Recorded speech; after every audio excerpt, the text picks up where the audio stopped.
So I'm sure by now you've all heard the news of the passing of Supreme Court Justice Ruth Bader Ginsburg. Our condolences go out to the family and friends of RBG, and us here at The Path Forward would like to take the time to mourn the passing of this Supreme Court Justice. But unfortunately, Republicans are already talking about filling this vacancy. Now, I know you might be confused because back in March of 2016, Mitch McConnell and several Republicans were actually blocking then President Barrack Obama's nomination to the Supreme Court, Merrick Garland, and they cited the Thurmond Rule, also known as now the McConnell Rule, sometimes known as the Biden Rule, not so much the Biden Rule. I think Republicans kind of just made that up, in which they state that during an election year, the president, the current president, should not be able to nominate anyone to the Supreme Court should there be a vacancy. Now, to refresh your memory, let's take a look at Mitch McConnell, the man himself, talking about the Thurmond Rule. Look to history. We haven't filled a vacancy created during a presidential election year in 80 years. You'd have to go back to 1888, Grover Cleveland in the White House, to find the last time a Senate controlled by the opposite party of the president confirmed a justice in a presidential election year. Look, this has been the history, this has been the tradition, to not throw one of these nominees into the middle of a presidential election cauldron. And we're going to honor the precedents that have been created over decades. So in Mitch McConnell's own words there, you have him saying that in the last year of the presidency for an outgoing president, he can't fill a vacancy. There is apparently historical precedence for doing so. And if you don't believe just Mitch McConnell, take a look at Republican Senator of Iowa, Chuck Grassley, saying pretty much the same exact thing. The people deserve to be heard, and they should be allowed to decide through their vote for the next president the type of person that should be on the Supreme Court. This is a reasonable approach. It is a fair approach, and it is a historical approach. So there you have Chuck Grassley saying that in the last year of a president's term, we should wait. We should wait until we vote in the next president, whoever that may be, let the people speak, elect a president, and then have that president speak for the people. It seems pretty simple. Their words are very clear. They're not ambiguous at all. They're saying, wait until the election is over, and then vote for, and then have that president who wins the vote select the Supreme Court justice who will fill that nominee.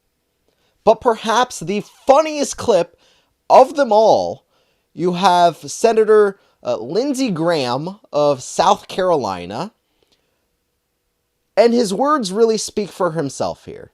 Take a look at what Lindsey Graham has to say for himself. This is the last year of a lame duck president, and if Ted Cruz or Donald Trump get to be president, they've all asked us not to confirm or take up a selection by President Obama.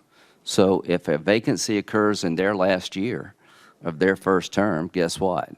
You will use their words against them.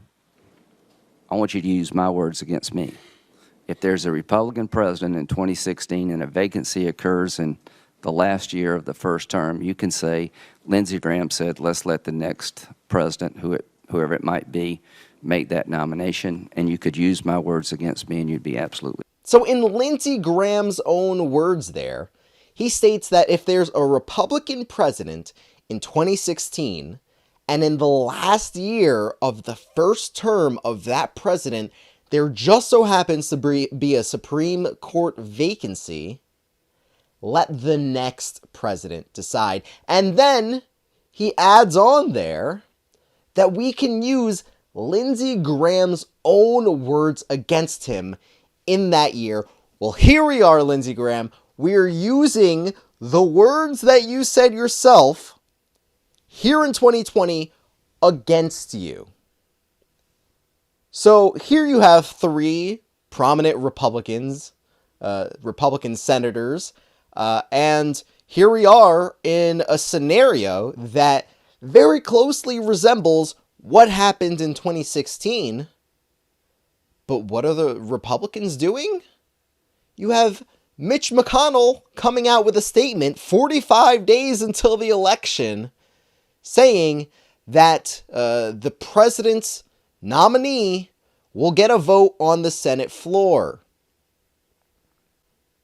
So it all just boils down to the fact that Republicans are big hypocrites, they're big phonies, and the fact of the matter is that doesn't actually mean anything in 2020 anymore. I hate to say it.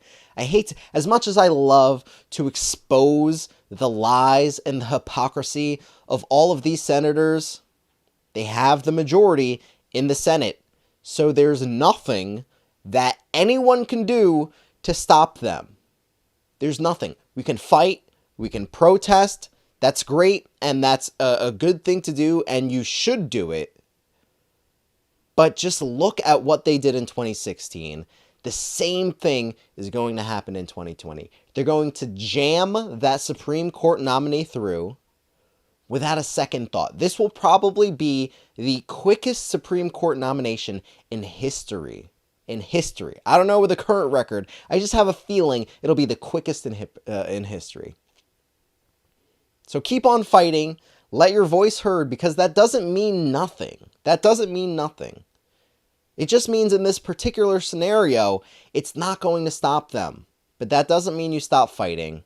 Let your voice be heard. Let your senators know that you don't want to stand for this. Let everyone know that you don't want to stand for this. Because it's the ultimate hypocrisy. It is the ultimate hypocrisy. And Republicans just don't care. They really don't. So let's see what happens. Let's see the twists and the turns and the mental gymnastics that these Republicans have to force themselves through, these pretzels that they're going to be twisting themselves into in order to justify what they said in 2016 and make that fit into the 2020 narrative. But let me know your thoughts in the comments section below. Agree or disagree, let's have a conversation. And subscribe to join the political revolution against mainstream media. CNN, MSNBC, and Fox News, they're all bought and paid for. Independent progressive media is the path forward.